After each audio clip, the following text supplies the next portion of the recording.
Bonjour et bienvenue à cette émission du dimanche.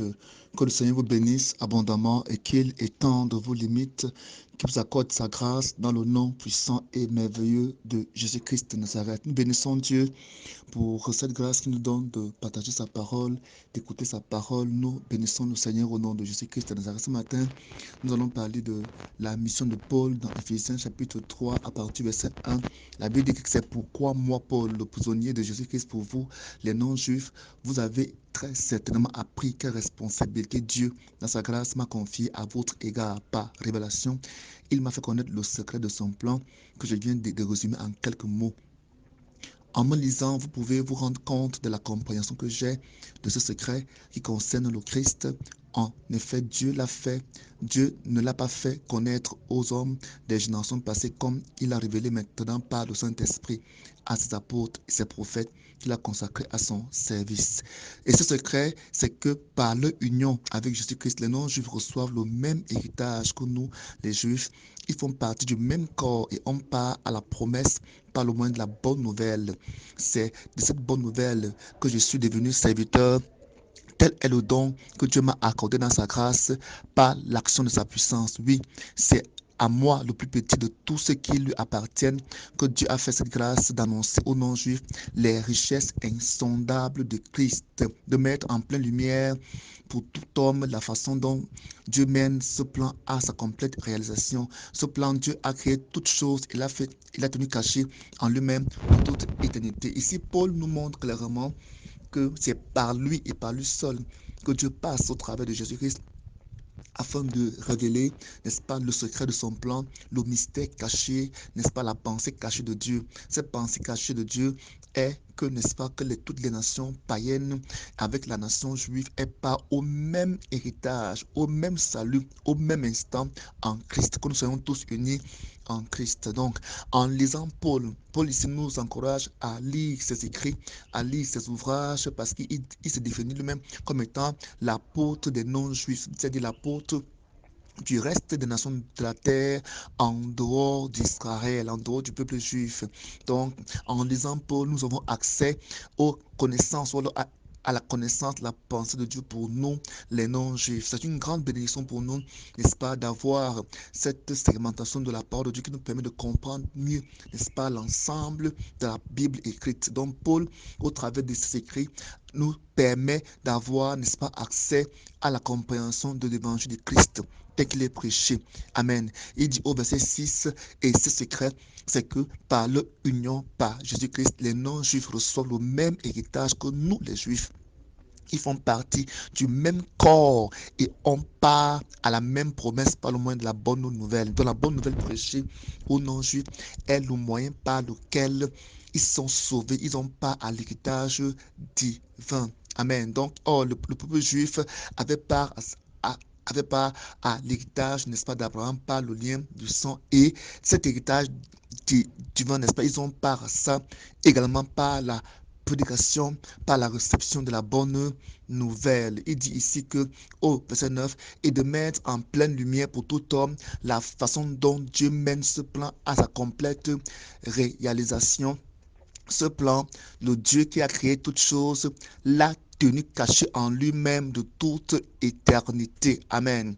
Par cette mise en lumière, les autorités et les puissances dans le monde céleste peuvent connaître par le moyen de l'Église les aspects infiniment variés de sa sagesse. Amen. Ici, nous comprenons que l'Église est le canal par lequel doit s'extérioriser l'aspect physique de l'invisibilité de Dieu.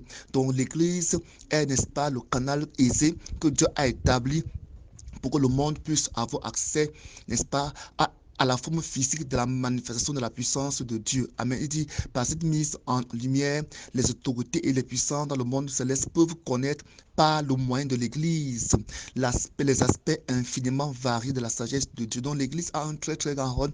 Quand on parle de l'Église, on parle de toi, de vous et de moi. Donc nous sommes là pour, n'est-ce pas, distiller tous les aspects tous les aspects infiniment variés de la sagesse. Donc, les variétés de cette sagesse-là sont infinies. sont infinies, donc toute notre vie n'est pas assez fournie, garnie pour extérioriser cette puissance-là. Alors donc, l'Église de Dieu aujourd'hui est le moyen par lequel Dieu extériorise sa puissance, manifeste sa sagesse, sa grandeur, sa grâce et son amour. Verset 11, cela s'accomplit conformément à ce qui a été fixé de toute éternité et qui s'est réalisé dans le Christ Jésus notre Seigneur. Amen. Ça, c'est une très grande promesse pour toi et pour moi. Plusieurs personnes qui se posent la question de savoir quel est le but de leur vie, quel est le but de la vie. La vie n'a de but qu'en Christ. En dehors de Christ, la vie n'a pas de but. La vie n'a pas de sens. Notre vie a le sens que Dieu lui donne, c'est ce sens qui est en Christ. Verset 11 dit, cela s'accomplit conformément à ce qui a été fixé de toute éternité et qui s'est réalisé dans le Christ notre Seigneur. Verset 12, étant unis à lui, par la foi en lui, nous avons la liberté de nous approcher de Dieu avec assurance. Aussi, je vous demande de ne pas perdre courage en pensant aux détresses que je connais dans mon service pour vous. Elles contribuent à la gloire qui vous est destinée. L'apôtre Paul ici est un très grand encouragement pour nous. Au verset 13, il nous dit, il nous dit de ne pas perdre courage en pensant aux détresses que lui, il connaît dans son service. Donc, en tant qu'apôtre, nous sommes appelés, en tant que serviteurs de Dieu, en tant que pasteur évangéliste, même frère en Christ, nous sommes appelés à connaître beaucoup de détresse, beaucoup de souffrance, beaucoup de persécutions. Il dit ici que le peuple de Dieu ne doit pas perdre courage en pensant aux souffrances et aux détresses de ceux qui sont au service de Dieu pour eux. Ces souffrances, détresses et persécutions contribuent à votre gloire parce que cela vous est destiné. Verset 11 dit, cela s'accomplit conformément à ce qui a été fixé de toute éternité et qui s'est réalisé dans le Christ Jésus notre Seigneur. Verset 12, j'aime beaucoup le verset 12, il dit, c'est un verset qui est riche, étant unis en lui, étant unis à lui. J'aime beaucoup cette expression, étant unis à Christ. Étant unis à Christ par la foi en lui. Deux éléments importants, étant unis à Christ par la foi en lui, nous avons la liberté de nous approcher de Dieu avec assurance. Alors ce matin, Dieu veut que tu comprennes que tu es uni à Christ et par la foi en lui, tu as la liberté de t'approcher de Dieu parce que Dieu t'a envoyé Jésus-Christ mourir pour toi, laver, détruire ce qui créait l'inimitié, ce qui créait, n'est-ce pas, la séparation et empêchait à ce que Dieu t'écoute et empêchait à ce que Dieu, n'est-ce pas, vienne vers toi et empêchait à ce que Dieu, n'est-ce pas, puisse t'exaucer. Aujourd'hui, Dieu t'a rapproché de lui, Dieu t'a rapproché de sa présence au même titre qu'Israël, dont Israël et le reste du peuple et, et, et le reste des nations sur la terre sont rapprochés de Dieu en Christ. Donc c'est une grande bénédiction à laquelle nous n'avons pas. Alors ce matin, je voulais que tu te sentes privilégié de la grâce que Dieu t'a accordée en Christ, de te rapprocher de Dieu, de te rapprocher du Père.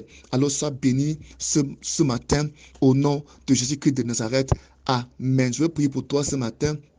Père, je te bénis dans le nom puissant de Jésus pour tous ceux-là qui m'écoutent depuis le départ de notre aventure avec toi. Nous savons que cette mission, cette vision vient de toi, d'annoncer, de prêcher la parole. Merci Saint-Esprit parce que tu nous as donné la grâce de nous tenir, de prêcher, d'écouter. Je vais te présenter toutes ces personnes qui sont en train d'écouter cette parole maintenant, Seigneur, afin que ta main puissante soit étendue, que ton esprit puissant soit étendu, Papa, pour ouvrir leur compréhension, pour ouvrir leur cœur et qu'ils soient maintenant sauvés, bénis, délivrés, guéris. Je prie au nom de Jésus-Christ et je te présente tous les malades dans leur chair, dans leur corps, afin que la guérison de Dieu, afin que la guérison, Seigneur, Père, se manifeste réellement dans leur vie, au nom de Jésus-Christ de Nazareth. Je vais chasser toute maladie dans leur chair, les maladies dans leur cœur, dans leur estomac, leur rein, dans leur foie, Seigneur, leurs intestins, le gros intestin. Père, je prie maintenant dans le nom de Jésus-Christ, afin que toute maladie en vous